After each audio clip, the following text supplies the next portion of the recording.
မင်္ဂလာပါခင်ဗျာအေယာဝတီကပတ်စင်တင်ဆက်နေတဲ့ editor စကားဝိုင်းအစီအစဉ်ကနေကြိုဆိုလိုက်ပါတယ်ဒီတစ်ပတ်မှာတော့အာနာသိန်းခေါင်းဆောင်ရဲ့ကြာမီဆွဲဆက်ဘလို့သိမ့်မလဲဆိုတဲ့ခေါင်းစဉ်နဲ့ကျွန်တော်တို့ဆွေးနွေးသုံးသပ်သွားကြမှာဖြစ်ပါတယ်ကျွန်တော်ကတော့အေယာဝတီမြန်မာဘိုင်းသတင်းတောက်ချုပ်ကြော်ခါပါကျွန်တော်နဲ့တူတူဆွေးနွေးမဲ့သူကတော့အေယာဝတီရဲ့ editor ချုပ်ကိုအောင်စောဖြစ်ပါတယ်ကိုအောင်စောမင်္ဂလာပါမင်္ဂလာပါကိုကျော်ခစစ်ကောင်းဆောင်ကတိုင်းပြည်အာဏာကိုသိမ်းတာကြားမိဆွဲမိလိုက်တာပဲလို့ကွန်စော်ကဟိုတစ်ခေါက်တုန်းက editorial talk မှာပြောခဲ့ပူပါတယ်ဆိုတော့ဒီစစ်ကောင်းဆောင်အနေနဲ့သမရဖြစ်ဖို့စိတ်ကူးရင်ပြီးတော့အာဏာသိမ်းတာပဲဖြစ်ဖြစ်ဟာပြည်သူလူထုကနေပြီးတော့မှဒီမိုကရေစီလိုလားတဲ့အတွက်ကြောင့်မဲတွေ NLD ကိုပုံအောပေးလိုက်တဲ့အတွက်ကြောင့်ဟာဒီစစ်တပ်ရဲ့အာဏာပါဝါအခန်းကဏ္ဍတွေကျဆုံးသွားမှစိုးရင်ကြောက်လန့်ပြီးတော့လာအာနာသိန်းနာပဲဖြစ်ဖြစ်ဟိုဒီနိုင်ငံရေးသုံးတဲ့သူတချို့ပြောနေတယ်လို့မျိုးလားဒီနိုင်ငံတကာခုံရုံးကိုတက်မှစိုးရင်ပြီးတော့ဟာဒီသိန်းနာပဲဖြစ်ဖြစ်သူဒီလိုအာနာသိန်းလိုက်တဲ့အတွက်ကြောင့်ဟာအခုဆိုလို့ရှိရင်တိုင်းပြည်ကတော်တော်လေးကိုယိုယွင်းပျက်စီးနေပြီလို့ကျွန်တော်တို့ပြောလို့ရတယ်ကိုပြည်သူတိုင်းသူပြည်သားတွေကိုတော့ပြန်တက်နေရတဲ့စစ်တပ်အခြေအနေကိုတော့ရောက်နေတဲ့လောက်ထိတောင်ဆိုးရွားနေတာကိုကျွန်တော်တို့တွေ့မြင်ရမှာဖြစ်ပါတယ်ဆိုတော့ခုနပြောသလိုပေါ့ဗျာဒီသူ့ရဲ့အာနာသိမ့်လိုက်တဲ့ကြားမီဆွဲလိုက်တဲ့ဇက်လန်းကြောင့်ဒီလိုဖြစ်တဲ့အဖြစ်ကိုဒီဇက်လန်းကိုဒီသူ့အနေနဲ့ဘယ်လိုပြန်သိမ့်နိုင်မလဲဒါနဲ့ပတ်သက်ပြီးတော့ကောင်းတော့အရင်ဆုံးဆွေးနွေးပေးပါအောင်ဟုတ်ကဲ့ကျွန်တော်တို့ခုဒီကြားမီဆွဲတဲ့ဇက်လန်းအဆုံးမသက်သေးဘူးဒီနေ့ကြော်ပြီဘယ်လိုအဆုံးသက်မလဲဘယ်သူကအဆုံးသက်ပေးမှာလဲပေါ့ဆိုတော့အဆုံးသက်ပေးရမယ့်သူကအာနာသိမ့်ခဲ့တဲ့အာနာထိန်းတယ်လို့ပြောခဲ့တဲ့စစ်တပ်အုပ်စုပဲစစ်ကောင်စီပဲလို့သုံးသပ်တဲ့သူတွေလည်းရှိတာတွေ့ရတယ်ပေါ့နော်။ဘာကြောင့်လဲဆိုတော့ तू ကအာဏာနဲ့လက်နက်ကိုလက်ရှိစုပ်ကင်ထားတဲ့သူဖြစ်တယ်ဆိုပြီးပြောကြတာပေါ့နော်။ပြန်ကြည့်မယ်ဆိုရင်အာဏာသိမ်းတဲ့အချိန်အစားပြီးမြန်မာနိုင်ငံအရင်ကြောက်ခိကိုပြန်ရောက်သွားတယ်လို့ကျွန်တော်တို့သုံးသပ်လို့ရတယ်။အထီးနိုင်ငံတကာမှာလည်းအထီးကျန်နေတဲ့နိုင်ငံဖြစ်ခဲ့တယ်။ဘေးပတ်ဝန်းကျင်နိုင်ငံတွေနဲ့မတူဘဲမြန်မာစစ်တပ်အာဏာသိမ်းမှုကိုလူထုထောက်ခံမှုလုံးဝမရှိတာကိုကျွန်တော်တို့တွေ့ရတယ်။အခုထိလည်းမရသေးတာကိုတွေ့ရတယ်။အာဏာသိမ်းဖို့ကိုဘေးကနေမြောက်ပင့်ပေးခဲ့တဲ့အဖွဲ့အစည်းတွေနိုင်ငံရေးပါတီတွေအထူးသဖြင့်ကြက်ခိုင်ဖွံ့ဖြိုးရေးပါတီလိုဟာမျိုးတွေလည်းအခုအချိန်မှာတမိုင်းရဲ့တရားခံဖြစ်သွားတာကိုကျွန်တော်တွေ့ရတယ်။ဆိုတော့သူတို့ကိုယ်တိုင်လည်းအခုဒီအကြက်တဲတွေကဘလို့ရုံထွက်မလဲဆိုတော့အကြက်ရိုက်နေတဲ့ကာလတစ်ခုလို့ကျွန်တော်တို့မြင်ရတယ်လို့ဒီစစ်ကောင်စီကလည်းအခုအချိန်မှာကျွန်တော်သုံးသပ်တာကတော့သူတို့အနိုင်မရနိုင်တော့ဘူးဆိုတော့လည်းသူတို့သိသွားပြီလို့သုံးသပ်လို့ရပါတယ်။ဒါပေမဲ့သူတို့အနိုင်မရနိုင်တော့ဘူးဆိုရင်ဟာလာသူတို့တိုက်နေတဲ့ PDF တို့ NUG တို့ရောဒီနေ့နဲ့မနေ့ပြန်တဲ့ရှင်းနေမှာနိုင်ပြီးတော့နေပြီးတော့ဟိုလက်တိလက်မောင်းတန်ပြီးလက်နက်တွေကင်ပြီးဝင်သွားမှလားဆိုတော့လေသူတို့လည်းဝင်သွားနိုင်မှာလားမရှိပါဘူးဆိုတော့ဒီတော့ဘာဖြစ်လာမလဲဆိုတော့နောက်လာမဲ့6လလောက်အတွင်းမှာတိုင်းပြည်ရဲ့အခြေအနေဟာစီးပွားရေးအခြေအနေပိုပြီးဆိုးရွားလာမယ်စီးပွားရေးပိုပြီးကျက်တဲ့ဆင်းလာမယ်အခုဒီနေ့ဆိုရင်ကျွန်တော်တို့ကတိုင်းပြည်မှာရှိတဲ့ပညာတတ်တွေရောချမ်းသာတဲ့သူတွေရောစီးပွားရေးသမားတွေရောအပြင်ထွက်နေကြတာသူတို့ရဲ့တနတွေကိုအပြင်ကိုပို့နေတာအပြင်ကိုရွှေ့နေတာတွေကျွန်တော်တို့တွေ့ရတာပေါ့နော်။တိုင်းပြည်ကတဖြည်းဖြည်းနဲ့ failing state လို့ခေါ်တယ် fail state လို့ခေါ်တဲ့ကြာရှုံးနိုင်ငံတစ်ခုကိုကျွန်တော်တို့တွားနေပြီလို့ကျွန်တော်တို့သုံးသပ်လို့ရပါတယ်။အဲ့တော့ကျွန်တော်ပြောချင်တာအဲ့တော့ထွက်ပေါက်ကဘာလဲဆိုတော့စဉ်းစားမယ့်အချိန်လို့ကျွန်တော်တို့ထင်ပါတယ်။ဟုတ်ကဲ့ကွန်ဆိုပြောတော့ထွက်ပေါက်ပေါ့လေ။ထွက်ပေါက်ဆိုတော့အခုဒီစစ်ကောင်းဆောင်ဟာလာပြည်တွင်းမှာရောပြည်ပမှာရောနိုင်ငံရေးအရာထွက်ပေါက်ကလုံးဝပိတ်နေတာဖြစ်ပါတယ်။ဆိုတော့ဒီထွက်ပေါက်အတွက်ကိုပဲအခုလုံးပန်းနေရတာကြိုးပန်းနေရတာနဲ့တင်အချိန်တွေကအများကြီးကုန်နေတယ်ဒီတိုင်းပြည်ဖွံ့ဖြိုးရေးအတွက်တိုင်းပြည်တည်ဆောက်ရေးအတွက်ကိုမလုံနိုင်ဘူးပေါ့လေဒီဟိုထွက်ပေါက်ရှာဖို့အတွက်ပဲကြိုးပမ်းနေရတော့ပေါ့ဒီအတွက်လည်းသူတို့ဟာဒီစစ်တပ်ကိုထောက်ခံတဲ့ဟိုတောက်တိုင်တွေကိုတုံးပြီးတော့လုံနေရတွေ့ပါတယ်ဆိုတော့အဲ့ဒီသူ့ရဲ့ထွက်ပေါက်ကဘာလဲပေါ့ဒါနဲ့ပတ်သက်ပြီးလည်းသုံးသပ်ပြပါဦးကျွန်တော်ထင်တယ်အဲ့သူ့ရဲ့ဗိုလ်ချုပ်ကြီးမင်းအောင်လှိုင်ရဲ့ထွက်ပေါက်ကိုမပြောခင်မှာ exit strategy ပေါ့ဗျာသူ့ရဲ့ထွက်ပေါက်မဟာဗျူဟာပါလဲလို့မပြောခင်မှာကျွန်တော်တို့ပြန်ပြီးလေ့လာမှာက92 93ကနေပြီးတော့2017အထိဒီနိုင်ငံတော်အာဏာကိုယူခဲ့တဲ့နဝတနာဖရဲ့ခေါင်းဆောင်ဖြစ်တာဝန်ယူခဲ့တဲ့ဗိုလ်ချုပ်ကြီးတန်းရွှေပေါ့နော်သူကဒ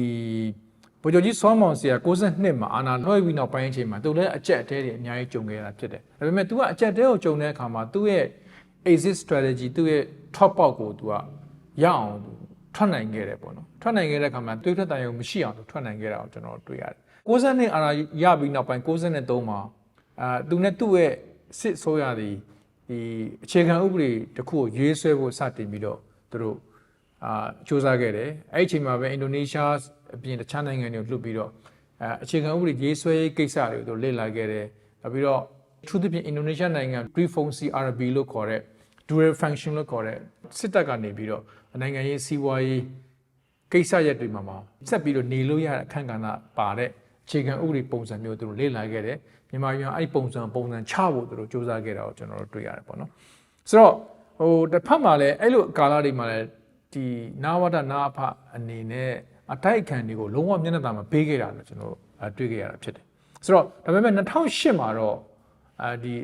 ီနာဝတ္တနာအဖအနေနဲ့2008အခြေခံဥပဒေကိုအတည်ပြုနိုင်အောင်သူတို့စူးစမ်းခဲ့တယ်ဒါပေမဲ့ထူးခြားတာကဗိုလ်ချုပ်ကြီးတန်းရွှေကဒီ16နှစ်တာကာလလုံးမှာသူကနိုင်ငံတော်အကြီးအကဲအဖြစ်နဲ့ပဲနေခဲ့ပြီးတော့သူ့ရဲ့အခြေခံဥပဒေကိုအခြေခံပြီးသူကသမရအဖြစ်ရောနိုင်ငံတော်အုပ်ချုပ်အဖြစ်နဲ့ရောသူကဆက်ပြီးတော့အာဏာကိုဆက်ပြီးမယူဘဲနေခဲ့တာကိုကျွန်တော်တွေ့ရတယ်။ဒါအပြင်တက်ထဲကသူ့ရဲ့လူတွေကိုကျွန်တော်ပြောချင်တာကဗိုလ်ချုပ်ကြီးတိန်းစင်လိုလူမျိုးကိုလူပဲလဲပြီးတော့သမရအဖြစ်နဲ့သူထားခဲ့တာမျိုးelection ကိုသူ့ပုံစံနဲ့သူဖဲချုပ်ခဲ့တာတွေ့ရတယ်ပေါ့နော်။ဒါပေမဲ့သူ့ရဲ့ exit strategy လို့ခေါ်တဲ့သူ့ရဲ့ trap out ဒီတွေးတဲ့တိုင်ရောမရှိဘဲနဲ့နိုင်ငံတကာကလက်ခံနိုင်တဲ့ trap out တခုသူ trap သွားနိုင်ခဲ့တာကိုကျွန်တော်တို့တွေ့ရတယ်ပေါ့။အဲ့ဒါကိုကျွန်တော်နံပါတ်1အနေနဲ့ပြောချင်တာဖြစ်ပါတယ်။ဆိုတော့ဒီအခုလက်ရှိအာဏာသိမ်းခေါင်းဆောင်ဗိုလ်ချုပ်မှူးကြီးမင်းအောင်လှိုင်ရဲ့လုပ်ရက်ကတော့ဒီခုနကောင်စော်ပြောတဲ့ဒီရှေ့ကသူ့ရဲ့ဆရာဟောင်းတွေခေါင်းဆောင်တွေလုပ်ခဲ့တဲ့ပုံစံနဲ့ကတော့နည်းလေးကွာခြားနေပါတယ်။ဘာကြောင့်လဲဆိုရင်တော့ဗိုလ်ချုပ်မှူးကြီးမင်းအောင်လှိုင်ရဲ့လုပ်ရက်ဟာသူတို့လုပ်ခဲ့တဲ့လုပ်ရက်နဲ့ကွာခြားနေတယ်။ဒီမှာကတော့ဒီစင်ញင်ုံကင်းမဲ့ပြီးတော့ဒီအာဏာရမက်အရန်ကြီးပြီးတော့တိမ့်လိုက်တဲ့ပုံစံဖြစ်တယ်။တိုင်းပြည်အခြေအနေကိုလုံးဝထည့်မစင်စားဘူးပြည်သူထည့်မစင်စားဘဲနဲ့လှုပ်လိုက်တဲ့ပုံစံမျိုးဖြစ်နေတယ်ဆိုတော့ဒီထွက်ပေါက်ကိုကြည့်မယ်ဆိုလို့ရှိရင်ဗိုလ်ချုပ်မှူးကြီးမင်းအောင်လှိုင်အတွက်ကစဉ်းစားမရလောက်အောင်ဖြစ်နေရပေါ့လေဆိုတော့သူ့အတွက်ကရောထွက်ပေါက်ရှိနိုင်လားဘယ်လိုပုံစံမျိုးဖြစ်နိုင်မလဲပေါ့ကျွန်တော်မြင်တာသူကထွက်ပေါက်ပိတ်နေတဲ့လူတစ်ယောက်ဖြစ်တယ်သူထွက်ပေါက်ပိတ်နေတော့လည်းပဲသူ့မှာနိုင်ငံရဲ့အချုပ်အခြာအာဏာသူ့မှာရှိတဲ့အတွက်ကြောင့်တိုင်းပြည်ကလည်းထွက်ပေါက်ပိတ်နေတယ်လို့ကျွန်တော်တို့ပြောလို့ရတာပေါ့နော်အဲ့တော့ဒီဟာရဲ့ဒီအချက်အတဲကိုဗိုလ်ချုပ်ကြီးမင်းအောင်လှိုင်ပြင်သူ့ဘေးနားကလူတချို့ကလည်းဒီအချက်အတဲကိုမြင်နေဆိုတော့အမှန်ပဲဖြစ်ပါတယ်ဆိုတော့ဒီအချက်အတဲကိုသူကအမှန်တရားလက်ခံပြီးထွက်ပေါက်ကိုသူလှုပ်ချင်သလားဒါမှမဟုတ်သူအမှန်တရားကိုလက်မခံမဲနဲ့သူပို့ပြီးတော့သူ့ရဲ့အဖွဲ့အစည်းထဲမှာတော့မှသူပို့ပြီးတော့အထီးကျန်ဆန်လာပြီလားဆိုတာကိုလည်းသူ့အဖွဲ့အစည်းတဲ့လူတွေရောသူ့စောင့်ကြည့်နေတဲ့ဒီပြည်ပနိုင်ငံကအစိုးရအဖွဲ့တွေကလည်းစိုးရိမ်မှုတွေစတင်ပြီးရှိလာတာကိုကျွန်တော်တွေ့ရတယ်ပေါ့နော်ဆိုတော့ဘာကြောင့်လဲဆိုတော့စစ်တပ်ထဲမှာဒီအာဏာသိမ်းဖို့ကိုလှုပ်ဆောင်ခဲ့တဲ့သူတွေကိုယ်တိုင်အားစဒီဇလန်းကြီးကိုအဆုံးသတ်ချင်နေပြီလို့ကျွန်တော်သုံးသပ်လို့ရပါတယ်။ဘာကြောင့်လဲဆိုတော့သူတို့တွေကလည်းသူတို့ရဲ့ခေါင်းဆောင်ဟာဒီအခြေအနေကိုမထိန်းသိမ်းနိုင်တော့မှန်းဒီအောင်ထိန်းသိမ်းနိုင်တဲ့အေးချင်းမပြည့်မီတဲ့ခေါင်းဆောင်မှန်းသူတို့သဘောပေါက်ပြီးသိရှိသွားပြီလို့ကျွန်တော်သုံးသပ်လို့ရပါတယ်။ဆိုတော့အဲ့တော့ကျွန်တော်ပြောချင်တာကတော့သူ့ရဲ့ထွက်ပေါက်ကလောလောဆယ်ကျွန်တော်ပြောနေကြတာ election ပေါ့နော်ရွေးကောက်ပွဲလား2023မှာလုပ်မဲ့ရွေးကောက်ပွဲလားရွေးကောက်ပွဲကိုလည်းအခြေခံဥပဒေကိုပြင်ပြီးတော့ဒီရွေးကောက်ပွဲကိုသူမရရအောင်လုပ်မှလားဒါဟာလည်းသူ့ရဲ့ထွက်ပေါက်တစ်ခုတည်းပဲလားဆိုတာကိုလည်းအဲ့ဒါကိုပဲကျွန်တော်တို့အခုဘေးနားစောင့်ကြည့်တဲ့လူတွေရောနိုင်ငံတွေရောအဲ့ဒါကိုသူ့ရဲ့ထွက်ပေါက်တစ်ခုတည်းပဲလားဆိုတော့တွက်နေကြတာပေါ့ဒါပေမဲ့အဲ့ထက်မှာသူ့ရဲ့အကျိုးစီးပွားတွေသူ့မိသားစုရဲ့အကျိုးစီးပွားတွေသူ့ရဲ့နိုင်ငံရေးရညီမှန်းချက်တွေအများကြီးပါနေတာဖြစ်တဲ့အတွက်ကြောင့်ဒီထွက်ပေါက်ကလည်းမှန်ကန်တဲ့ထွက်ပေါက်တစ်ခုမဟုတ်ဘူးဆိုတာမျိုးပေါ့နော်ဗိုလ်ချုပ်ကြီးတန်းရွှေထွက်သွားထွက်ပေါက်မျိုးမဖြစ်နိုင်ဘူးဆိုတာမျိုးလည်းအတွက်နေကြတာဖြစ်တယ်ဆိုတော့ဒီရွေးကောက်ပွဲလှုပ်ဖြစ်ခဲ့ပြီဆိုရင်လည်းလူတို့ကထောက်ခံမဲ့သဘောမရှိသလိုနိုင်ငံတကာလည်းဒီရွေးကောက်ပွဲကိုအခုခရေကအတော်ကိုတန်တရားရှိနေခဲ့တာဖြစ်ပါတယ်အဲ့ဒါအနောက်နိုင်ငံတွေပါဝင်အိန္ဒိယနိုင်ငံတွေကစဒီရွေးကောက်ပွဲအပေါ်မှာတန်တရားရှိနေတာဖြစ်ပါတယ်ဆိုတော့ဘာကြောင့်လဲဆိုတော့သူကိုယ်တိုင်ကသမရညီမှန်းချက်ရှိနေတယ်ဆိုတာကိုသိတဲ့အတွက်ကြောင့်ဒီရွေးကောက်ပွဲကိုလက်မခံနိုင်တဲ့သဘောလို့ယူဆလို့ရတယ်ပေါ့နော်ဒါပေမဲ့ကျွန်တော်မြင်တာကတော့ဗိုလ်ချုပ်ကြီးမင်းအောင်လှိုင်ကိုယ်တိုင်ကနိုင်ငံရေးလေဖြတ်ပြီးတော့ဟလာနိုင်ငံရေးတည်သွားပြီတက်ချုပ်ဘဝကနေပြီးတော့သူဟာ2020မှာအနားယူသွားခဲ့မယ်ဆိုတော့မှသူ့တက်ထဲမှာရောပြည်သူတွေကရောသူ့ကိုလက်ခံမဲ့သူတွေအတိုင်းအတာတစ်ခုရှိနိုင်သေးတယ်လေးစားမဲ့သူတွေရှိနိုင်သေးတယ်ဒါပေမဲ့ဒီချိန်မှာသူကလွယ်လွယ်နဲ့ထွက်ဖို့မလွယ်တော့ဘူးဆိုတာထပ်ပေါက်ပိတ်နေပြီဆိုတာကိုကျွန်တော်တွေ့ရတာပေါ့နော်အဲ့တော့ဘာလို့လုပ်ကြမလဲလို့ကျွန်တော်တွေ့မှာပေါ့အဲ့တော့လက်သီးစုပ်မလားလက်ဝါးဖြတ်မလားဆိုတဲ့ကိစ္စပါဘာလို့လုပ်မလဲပေါ့အဲ့တော့ကျွန်တော်သုံးသပ်တာကတော့နံပါတ်1အခုမတရားဖမ်းဆီးခံထားတဲ့နိုင်ငံရေးအကျဉ်းသားတွေကို လွတ်မလားဒေါ်ဆန်းစုကြည်ပါဝင်ဖမ်းထားတဲ့အစိုးရခေါင်းဆောင်တွေအကုန်လုံးကိုချင်းမရှိလွတ်ပေးမလားနံပါတ်3အနေနဲ့ဆိုရင်တော့အခုစစ်တပ်ကနေလှုပ်ဆောင်နေတဲ့အချမ်းဖက်တိုက်ခိုက်မှုတွေစစ်စင်ရေးတွေကိုချက်ချင်းရပ်တန့်မလားပေါ့နော်ဒါနောက်တစ်ခုကတော့ဒီဟာလာ NUG PDF အပါဝင်ဖွဲ့စည်းတွေနဲ့အတွေ့ဆုံဆွေးနွေးအဖြေရှာမလားနိုင်ငံတွင်းပြန်လည်တည်ငြိမ်ရေးကိုရတာအဖွဲ့အစည်းအစိုးရတွေနဲ့ပူးပေါင်းလှုပ်ဆောင်မလားအဲ့ဒီခါမှာနိုင်ငံတကာနဲ့လည်းတကားခုမြည်ဘလို့လှုပ်ဆောင်မလဲဆိုတဲ့ဟာတွေကကျွန်တော်ထင်တယ်အဲ့လိုဟာမျိုးတွေကိုစပြီးခြေလန်းနှမ်းတော့မယ်ဆိုရင်တော့ကျွန်တော်ထင်တယ်သူ့တို့ထွက်ပေါက်တစ်ခုတက်ရှူပေါက်တစ်ခုရလာနိုင်မလားလို့ကျွန်တော်တို့တွက်မိတယ်ဒါပေမဲ့နောက်ဆုံးတစ်ခုလောက်မှာပါလဲဆိုတော့အဲ့ဒီချက်တွေလည်းပြင်အများကြီးလည်းရှိနိုင်ပါသေးတယ်နော်တိုင်းသားအဖွဲ့အစည်းတွေနိုင်ငံရေးအဖွဲ့အစည်းတွေပို့ပြီးတော့တိတက်ကောင်းတဲ့အမြင်တွေရှိနိုင်တယ်ပေါ့နော်ဒါပေမဲ့တကယ်လို့မှာအဲ့ဒီအချက်တွေပြင်တကယ်လို့မှာတက်ကိုတကယ် professional ဖြစ်တဲ့ army အဖြစ်နဲ့ဘလို့ပြန်လဲပြုပြင်ဖွဲ့စည်းရမလဲဆိုတာပဲဖြစ်တယ်အဲ့ထင်မှာလဲတက်အနေနဲ့သူကျူးလွန်ခဲ့တာတွေအတွက်တာဝန်ယူမှုတာဝန်ခံမှုတွေကျွန်တော်ပြောချင်တာလက်စားချေမှုပြောတာမဟုတ်ဘူးတာဝန်ယူမှုတာဝန်ခံမှုတွေရှိရမယ်ဆိုတဲ့လို့ကျွန်တော်ထင်တယ်အဲ့တော့ပြောလောလောဆယ်မှာတော့စီကံမရှိတဲ့စစ်တပ်တစ်ခုဟာသူတို့ပြောနေတဲ့စီကံပြေဝတဲ့ဒီမိုကရေစီတစ်ခုကိုတီထောင်မယ်ဆိုတဲ့ကြွေးကြော်သံအိမ်မက်တစ်ခုပဲလို့ကျွန်တော်တို့သုံးသပ်ပါတယ်ဟုတ်ကဲ့စစ်ကောင်စီကအခုလိုထွက်ပေါက်ပိတ်နေပေါ့လေထွက်ပေါက်ပိတ်နေတဲ့နိုင်ငံတကာမှာရောပြည်တွင်းထဲမှာရောထွက်ပေါက်ပိတ်နေဆိုပေမဲ့လည်းဟလာပြည်တွင်းထဲကမှလည်းဟလာလူတစုရဲ့ဒီထောက်ခံမှုတချို့ရှိနေတယ်နောက်ပြည်ပမှာဆိုလို့ရှိရင်လည်းဟလာဒီတချို့နိုင်ငံတွေကလည်းဒီစစ်ကောင်းဆောင်နဲ့ဒီစစ်ကောင်စီကိုလမ်းဖွင့်ပေးဖို့လမ်းဖောက်ပေးဖို့စူးစမ်းနေကြတဲ့နိုင်ငံတချို့လည်းရှိနေဆိုတော့အဲ့ဒီထဲမှာမှလာဒီအထူးသဖြင့်တော့ဒီအာဆီယံနိုင်ငံတချို့လည်းပါတာပေါ့လေအာဆီယံနဲ့နိုင်ငံတချို့အဲ့ဒီနိုင်ငံတွေလည်းအခုလက်ရှိအချိန်မှာဆိုလို့ရှိရင်ဟလာဒီသူတို့အနေနဲ့လမ်းဖောက်ဖို့စူးစမ်းနေတဲ့ဒီစစ်ကောင်စီရဲ့ဗျံပဓာလောက်ရက်တွေကြားမှာပဲသူတို့ပြန်ပြီးတော့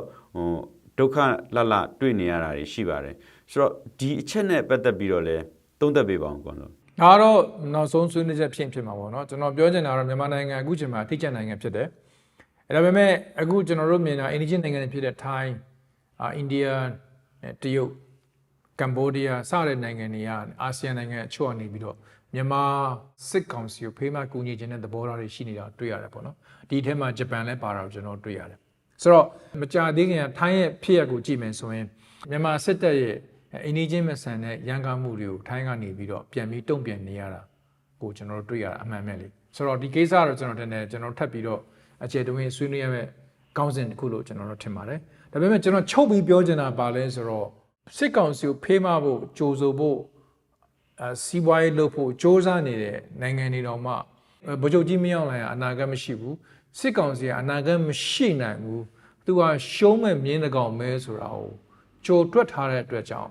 ကျွန်တော်မြင်တယ်စစ်ကောင်စီနဲ့ဆက်ဆံရေးမှာလည်းအတော်ကိုတတိထားပြီးဆက်ဆံတဲ့ဆက်ဆံရေးတစ်ခုပဲလို့ကျွန်တော်တို့သုံးသပ်တယ်သူ့ကိုပုံအောပြီးလောင်းနေကြတယ်လို့မထင်ဘူးသူကရှုံးမဲ့မြင်းတကောင်လို့အားလုံးတွက်ထားတဲ့အတွက်ကြောင့်ခုနကပြောတဲ့နိုင်ငံတွေကခေါင်းဆောင်တွေကလည်းအစိုးရတွေကလည်းသူ့တတိထားပြီးဆက်ဆံနေတယ်လို့ပဲကျွန်တော်တို့မြင်ပါတယ်ဟုတ်ကဲ့ကိုန်ဆိုကျေးဇူးတင်ပါတယ်ကျေးဇူးပဲကိုကျော်က